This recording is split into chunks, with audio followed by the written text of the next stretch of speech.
Bincang-bincang Generasi Z bersama saya, Vira. Oke guys, di podcast PBGZ kali ini kita kedatangan tamu yang sangat-sangat spesial. Pasti kalian penasaran kan siapa sih tamu PBGZ pada segmen PBGZ kali ini? Oke, kita langsung saja kepada Bapak, silakan memperkenalkan diri kepada Sobat Spensa. Halo sahabat Spensa semua, perkenalkan nama saya John Miliando. Saya adalah sebagai Direktur Utama PT BPR Hoki. Oke, sangat keren ya namanya ini Pak. Sebelumnya Vira boleh panggil Bapak apa nih biar kita sama-sama nyaman? Saya biasa dipanggil Pak John. Oke, kita panggil Pak John aja, Bapak boleh panggil saya Vira. Yang kalau untuk yang muda-muda biasanya dipanggil Bang John. Oke, tapi saya boleh panggil apa nih Pak? Bang John atau Pak John? Ya biar lebih mudah mungkin Bang John aja ya. Oke, Bang John aja. Sebelumnya Bapak boleh panggil saya Vira. Maaf, Bang John boleh panggil saya Vira. Sebelumnya bagaimana kabar hari ini nih Bang John? Ada perasaan senang, berbunga-bunga, excited atau bagaimana? Ya sangat senang ya hari ini dapat kesempatan diundang sama anak-anak kreatif nih dari SMP 1 Pukuan yang telah memulai acara terobosan baik podcast di kesempatan pagi ini. Ya semoga apa yang hari ini bisa bermanfaat untuk kita semua ya. Oke, saya sangat senang juga nih Pak. Maaf Bang John sudah bisa ngobrol nih Google Meet. Walaupun via Google Meet saya sangat senang bisa ngobrol dengan Direktur Hoki Bank ya. Sangat berbangga sekali. Sebelumnya saya ucapkan terima kasih kepada Bang John yang telah menyempatkan waktunya untuk berbincang-bincang pada BBGNZ kali ini. Oke, mungkin kita bisa langsung saja move ke pertanyaan pada podcast BBGNZ ini Bang John. Siap. Oke. Dilihat dari latarnya ini sudah hoki bank sekali ya, sangat hoki bank sekali. Oke, Vira ini penasaran Bang John, hoki bank itu diambil dari mana sih? Kan semua orang tahu nih, hoki itu adalah keberuntungan. Apa karena bank ini tuh membawa keberuntungan bagi nasabah-nasabah yang mengikuti beberapa program yang ada di Hoki Bank atau bagaimana? Mungkin bisa dijelaskan nih sejarah dari nama Hoki Bank itu. Ya sejarah BPR Hoki sebenarnya mungkin kalau ini dulu dicetuskan oleh pemilik kami ya, dalam hal ini Bapak Untung Swastika selaku pemegang saham pengendali dan keluarga, di mana filosofinya sebenarnya kan sehingga hoki itu kan kalau dalam filosofi Chinese itu kan melambangkan satu keberuntungan. Iya betul. Sehingga dengan harapan segala sesuatu yang dijalankan dengan baik, niat baik itu akan mendapatkan berkat keberuntungan. Oke. Kurang lebih begitu lah. Oh iya, Ya itu sebagai branding juga. Berarti betul ini dugaan Vira kalau Hoki Bank itu membawa keberuntungan bagi nasabah-nasabahnya. Sudah terlihat dari namanya guys. Selanjutnya nih Pak, setelah kita membahas filosofi mengenai nama Hoki Bank yang bank ini membawa keberuntungan, Vira nih baru tahu Hoki Bank ini tuh baru saja ada di Bali dan mendukung beberapa sekolah yang ada di Bali. Nah, apakah Hoki Bank ini juga terdapat di luar Bali atau baru saja hanya ada di Bali? Ya, kebetulan BPR Hoki ini kan bergerak di Bank Perkreditan Rakyat yang mana pada awalnya itu mengakuisisi salah satu BPR di tahun 2005. Kemudian di awal-awal itu kita kantor pusat itu ada di Tabanan. Mengikuti yang tadinya di Tabanan dipindah ke kantor pusat kami saat ini yang ada di Jalan Gatsu Tengah di perempatan Terminal Lubung. Kalau mungkin adik-adik nanti kapan berkesempatan atau berkunjung ke Hoki bisa tahu ya, karena ke tempat kami kantor kami itu sangat strategis sekali di Kota Denpasar ya, karena di pinggir jalan utama langsung. Ah, tadi pertanyaannya apa tadi? Saya lupa. Hoki Bank ini hanya baru ada di Bali saja atau sudah ada di luar Bali nih Pak? Ya, betul. Kebetulan BPR Hoki ini memang konsentrasinya memang hanya di Bali ya, karena memang secara ketentuan BPR itu pembentukan BPR itu ada aturannya ya. Jadi berdasarkan modal inti yang boleh membentuk cabang sampai di luar yang berbatasan dengan kantor pusat itu ada ketentuannya gitu. Nah kebetulan di awal-awal memang concern BPR Hoki ini hanya ada di Bali ya, karena memang kita hanya fokus untuk bangun UMKM dan perekonomian di Provinsi Bali. Oke. Tadi Bapak bilang hanya fokus di Bali. Apakah selanjutnya Hoki Bank ini ada nggak mau memperluas jangkauannya? Artinya membuka cabang di luar Bali seperti mungkin di Pulau Jawa atau yang terdekat Pulau Lombok. Mungkin bisa dijelaskan dan dijawab Pak pertanyaannya. Ya itu minta didoain aja tuh. Kalau dari kami sendiri sih tidak menutup kemungkinan tentunya ya, kalau kita bicara untuk kebaikan dan pembangkitan perekonomian.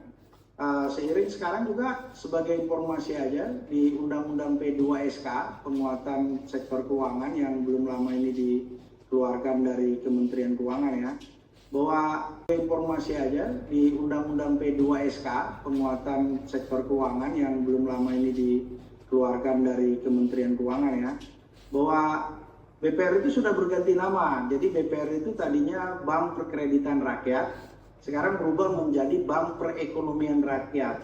Nah ini sebenarnya cikal bakal bahwa BPR itu sudah diberi kelonggaran, keluasan dalam hal ekspansi maupun itu penambahan atau penggalangan dana pihak ketiga itu bisa ke saham, jadi semacam perusahaan terbuka begitu.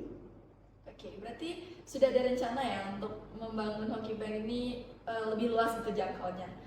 Tadi Bapak juga Kalau bilang, rencana mungkin belum, kita belum. doain aja. Oke, minta Tapi tidak doanya menutup aja. kemungkinan, karena memang pemerintah mendukung. Oke, jadi buat Sobat Kebijakannya Sketsa, mendukung. jangan lupa didoain ya, semoga nanti Hoki Banknya bisa memperluas jangkauannya. Oke Pak, selanjutnya mungkin kita sudah selesai nih membahas ke Hoki Banknya. Hoki Bank itu kan maksudnya mengenai namanya dan jangkauannya, sekarang kita membicarakan mungkin program yang ada di Hoki Bank. Kemarin saya sempat buka website Hoki Bank, itu kan ada deposito, kredit, dan tabungan. Sekarang mungkin kita lebih fokus ke tabungan. Kalau nggak salah program ini bener sih. Kalau program di sekolah saya tuh ada yang namanya Hokage. Nah saya mau nanya Pak, kok bisa sih kepikiran namanya itu tuh Hokage? Karena kan yang seperti anak-anak muda tahu, Hokage itu adalah anime dengan 7 karakter yang ada Uchiha Madara, Uchiha Naruto. Pasti bikin anak seumuran saya ini terutama kayak penasaran, hah Hokage apa itu? Anime kah gitu? Kenapa bisa sekreatif itu mengambil nama? Mungkin bisa dijelaskan? Ya, sebenarnya itu ya bagian dari inovasi lah ya, karena memang tabungan awalnya itu sebenarnya tabungan pelajar deh, tabungan pelajar, di mana sebenarnya kan sejak tahun 2015 itu pemerintah kan sudah mengeluarkan peraturan nomor 2 ya tentang kebijakan strategi inklusif ya, itu dikhususkan salah satunya ke pelajar, mahasiswa dan anak muda. Betul. Nah, kalau secara umumnya sih tabungannya namanya tabungan simpanan pelajar. Ada juga kalau mungkin pernah dengar kejar, satu rekening satu pelajar gitu. Nah di sini kekreatifan teman-teman di Hoki Bank lah ya, karena memang kita dekat dengan komunitas anak muda dan anak sekolah seperti yang selama ini banyak dikenal masyarakat bahwa segmen bisnisnya Hoki Bank itu juga sekolahan gitu. Nah kami merasa nama simpel ini kurang akrab di telinga anak-anak muda gitu, anak-anak muda. Jadi kita mau tabungan ini dikonsep dengan baik karena tujuannya dan niat pengembangan ini kan untuk membangun budaya menabung ya untuk anak-anak muda gitu. Jadi kita nganggap harus ada produk yang dekat juga gitu dengan familiar di telinga anak-anak sekarang gitu.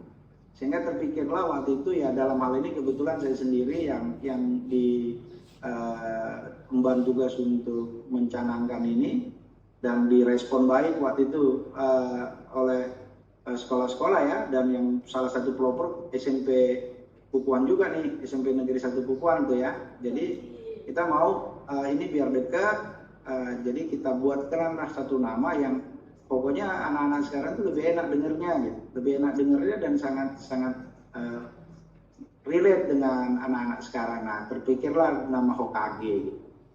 Hoki anak bergemilang. Kemarin tuh alternatifnya satu lagi tuh ada Naruto tuh, nabung rutin total gitu. Tapi kita lakukan riset, ternyata banyak yang lebih senang dengan Hokage. Karena mencakup banyak ya, teman-temannya Naruto juga tergabung tuh di Hokage, bukan cuma Naruto. Betul. Itu menurut saya sangat menarik ya Pak. Dan saya sangat gimana ya, apresiasi juga kenapa bisa sekreatif itu. Yang bikin teman-teman saya nih, fakta lapangannya yang semangat menabung itu kan karena buku tabungannya itu isi gambar dari Uchiha Hokage itu, yang bikin mereka semangat buat nabung. Yang tiap lihat buku tabungan nih mereka selalu excited dan seneng gitu, ada karakternya. Keren Pak, saya apresiasi untuk tim Hoki Bank yang udah bikin namanya, karena itu keren sekali. Oke, untuk selanjutnya itu ada program beasiswa ya dari Hoki Bank, mungkin bisa dijelaskan terlebih dahulu Pak.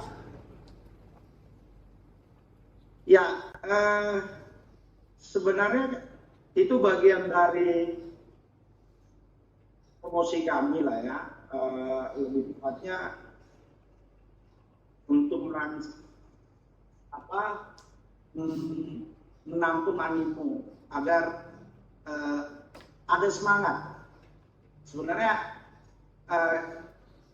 program beasiswa itu sebenarnya kita sudah ada di jauh-jauh sebelumnya ya, yang sebelum roda ini juga, karena memang BPROK itu kita punya visi dan misi kami, salah satunya adalah pengembangan di lingkungan sosial gitu. Jadi memang karena ini sekolah yang memang jadi target marketnya Hoki Bank, kita ikut juga bertanggung jawab nih secara sosial. Bagaimana anak-anak yang saat ini sedang mengemban pendidikan jangan sampai terhalang lah dengan pendidikannya, kurang lebih begitu. Nah, tabungan ini juga bisa kita kembangkan seperti itu, dalam hal ini untuk membangun kesadaran dan semangat ya, lebih tepatnya gitu. Jadi nanti teman-teman yang memang sebenarnya adik-adik kita lah lebih tepatnya ya, adik-adik kita saat ini punya kendala, tapi dia punya semangat belajar, berprestasi di sekolah. Nah, program ini juga bisa jadi salah satu ininya kita ya, salah satu bagian dari tujuan pengembangan itu gitu. Jadi beasiswa untuk anak-anak yang memang kurang mampu dan berprestasi lebih tepatnya. Oke, berarti saya mau nanya nih, untuk kriteria beasiswanya itu apa nih Pak? Berprestasi atau anak-anak yang kurang mampu, atau dua kriteria itu mencakup untuk mendapatkan beasiswa? Mungkin kriterianya yang lebih jelas, ya, sebenarnya bisa dijelaskan. Sebenarnya yang lebih banyak kami dalam hal ini sekolah ya, sekolah yang banyak mengusulkan dan berdiskusi lah lebih tepatnya dengan kami terkait kondisi-kondisi adik-adik sekolah yang pelajar yang memang membutuhkan bantuan untuk biaya sekolahnya gitu. Nah, tentu apa yang diusulkan dari sekolah itu kan pasti sudah memenuhi kriteria itu tentunya gitu ya. Jadi kami menganggap support dari dalam hal ini sangat baiklah untuk dilakukan. Memang nggak selalu mutlak apakah dia berprestasi atau tidak ya, tapi memang yang paling utama tentunya atas masalah perekonomian, agar bagaimana jangan sampai terhambat adik-adik kita di saat anak muda saat ini yang sedang dalam masa sekolah itu terbentur karena dengan biaya gitu. Itu sih lebih kepada tujuannya. Oke Pak, betul sekali, karena banyak sekali kan fakta lapangannya siswa-siswa itu untuk sekolah itu terhalang karena ekonomi. Sedangkan remaja-remaja zaman sekarang, generasi saya, generasi Z ya, itu tuh adalah generasi emas ntar di 2045. Jadi menurut saya program beasiswa dari Hoki Bank ini sangat membantu sekali untuk anak-anak generasi milenial, bukan milenial ya, Z ini untuk melanjutkan sekolahnya tanpa memikirkan ekonomi. Oke, selanjutnya kita bakal bincang-bincang mengenai masalah keuangan di anak muda nih Pak. Sebelumnya Bapak pernah dengar self reward nggak? Apa? Self reward. Self reward. Jadi kayak sekarang nih generasi Z dia tuh mendapatkan pencapaian. Dia tuh harus mengapresiasi dirinya dengan membeli barang-barang yang mereka inginkan. Jadi mereka tuh tidak memikirkan kedepannya mereka masih punya uang atau enggak untuk sekedar jajan atau apa. Yang mereka pikirkan hanya apresiasi untuk dirinya. Kan kebanyakan tuh generasi Z tuh mengapresiasi dirinya tuh dengan cara membeli barang-barang yang ia inginkan tanpa melihat harganya sebagai gimana ya, penghargaan atas pencapaiannya. Kadang-kadang tuh bikin dompetnya sekarat nih, uangnya habis, nggak bisa nabung, nggak bisa jajan. Bagaimana tanggapan Bapak dan solusinya untuk anak-anak muda atau generasi Z zaman sekarang nih Pak? Ya, self reward ya itu sebenarnya mengapresiasi lah ya, mengapresiasi kondisi. Mungkin bisa juga kalau itu jadi tidak dalam berkonteks berlebihan, akhirnya jadi kalau ada juga istilah hedon ya. Ya, jadi betul.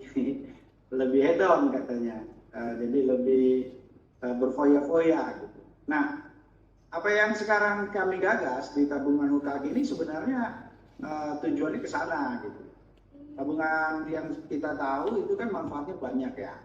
Mungkin kalau yang secara tidak langsung sebenarnya tabungan UKG ini merupakan semacam pendidikan juga itu deh, pendidikan keuangan ya. Kenapa? Pendidikan keuangan itu kan juga bagian dari tujuan pemerintah menggencarkan program tabungan simpel itu gitu. Karena berdasarkan riset yang ada di tahun 2022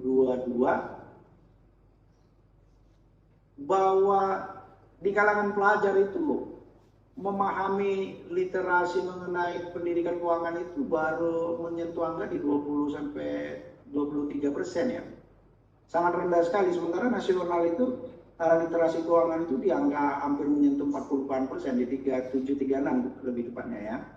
Nah, apa yang menyebabkan orang tidak berfoya-foya, hanya mementingkan keinginannya pribadi, tidak memikirkan efek sampingnya? Itu salah satunya karena nggak paham, nggak memiliki pemahaman gitu, kesadarannya masih rendah, sehingga perlu diberikan namanya pendidikan gitu. Nah, dengan kita mengikuti program tabungan seperti HOKG ini kan paling tidak ada pemahaman mengenai apa itu bunga, apa itu manajemen keuangan gitu. Dengan ada juga kita belajar namanya disiplin, karena secara rutin kita diajak untuk menyisihkan kan ya, menyisihkan apa yang orang tua berikan di setiap harinya pada saat kita mau sekolah, kita sisihkan berdasarkan porsi yang mau kita gunakan, tabungkan. Nah, tapi tidak mengurangi keinginannya kan, artinya uang jajannya masih tetap ada, tapi nggak semuanya gitu. Lalu keamanan keuangan itu kan penting. Nah, ini bagian dari pendidikan itu tadi. Uang itu kan amannya bukan dipegang. Atau kalau orang zaman dulu, orang-orang tua mungkin di generasi saya ya, orang-orang tua dulu itu naruhnya di bawah bantal, di bawah kasur. Iya, betul. Nah, itu karena memang ada saranannya juga minim. Banknya masih jarang, ada ATM dulu belum ada gitu ya. Nah, sekarang ini kan sudah ada. Nah, tapi kalaupun fasilitasnya ada, tapi kalau manusia itu juga nggak dibekali pendidikannya akan sulit juga ya. Ya, jadi tabungan inilah yang sebenarnya jadi solusinya menurut hemat saya ya. Kalau kita ambil contoh waktu yang mungkin adik-adik lihat lah, waktu Coldplay konser ya, Coldplay konser. Nah itu jadi pemberitaan viral loh. Gimana anak-anak muda malah pinjaman online ya, melakukan transaksi pinjaman online. Sementara kan kalangan-kalangan pelajar ini belum bekerja, dia bayarnya mengandalkan dari orang tua gitu. Nah itu sebenarnya konsumtif gitu loh. Sebenarnya bukan dari uang yang dia punya.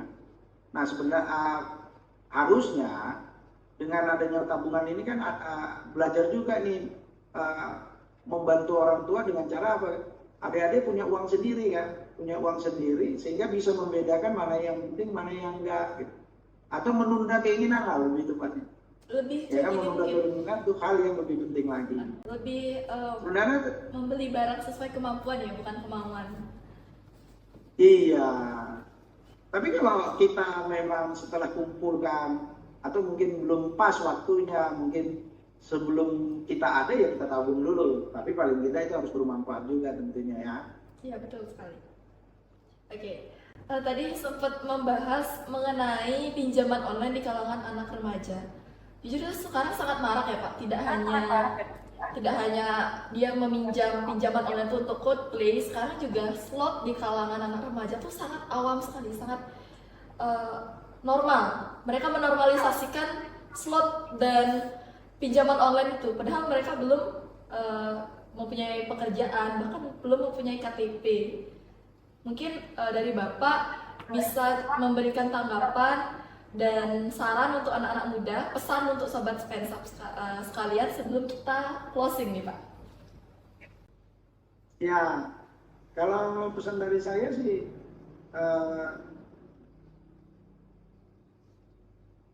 pendidikan mengenai manajemen keuangan itu harus punya dulu ya. Nah, dan itu harus dipraktekkan dimulai dengan kegiatan yang lebih sederhana, yaitu menabung lah. Karena menabung itu kan kita mengantisipasi keadaan darurat. Seperti contoh situasi COVID yang belum lama sama kita alami ya, kita rasakan. Di situ untuk adik-adik kalau pahami ya, betapa banyak orang tua mungkin ya, orang tua kita, teman-teman yang mungkin pas dilakukan pemutusan hubungan kerja karena memang pada masa itu hotel banyak tutup.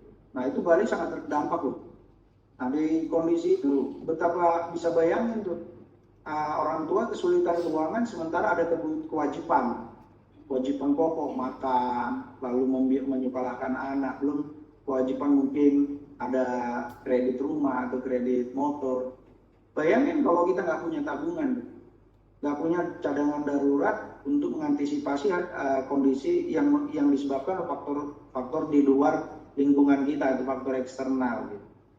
Jadi menurut kami di generasi muda sekarang juga harus belajar apa itu manajemen keuangan, apa manfaatnya memanage keuangan yang ada sekarang. Mungkin tadi ada singgung kan belum punya pekerjaan ya, betul tuh. Biasanya artinya belum ada kemandirian kan, belum memiliki kemandirian keuangan.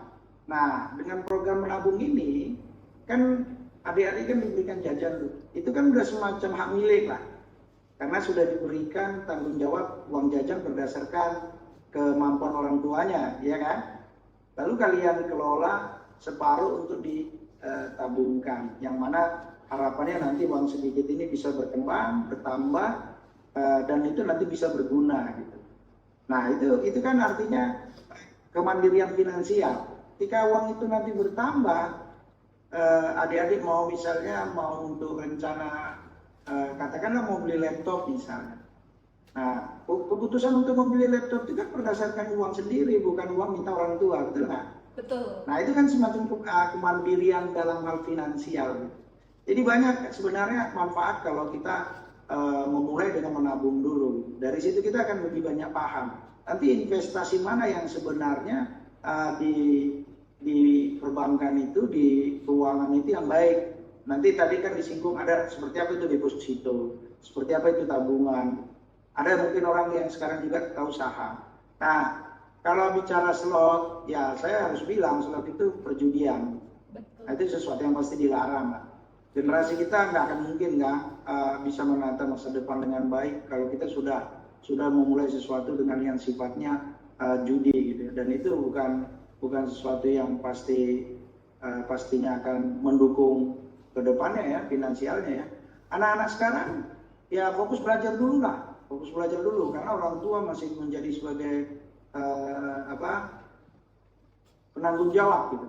Nah, anak-anak sekarang itu harus latih mentalnya dulu nih yang harus dididik gitu.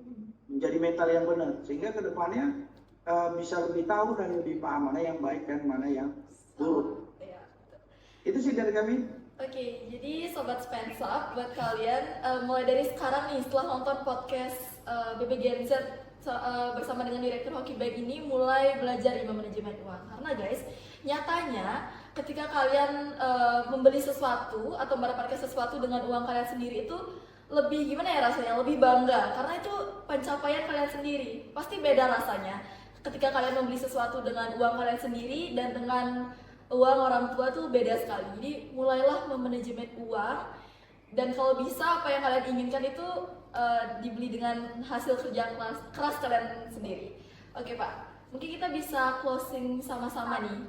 Nanti Vira bilang di mana kita, Bapak jawabnya Spends Up. Siapa kita, Bapak jawabnya Spends Up. Terus pas saya bilang Spends Up, jaya 3 kali. Bisa Pak? Bisa. Oke, kita mulai ya. Di mana kita? Spends Up. Siapa kita? Spends Up. Spends Up, jaya. Oke guys, terima kasih telah mengikuti podcast dengan Bapak Direktur Hoki Bank ini sampai selesai. So, see you di video-video selanjutnya. Jangan lupa like, comment, dan subscribe akun SMP Negeri 1 Bupan. So, bye-bye guys!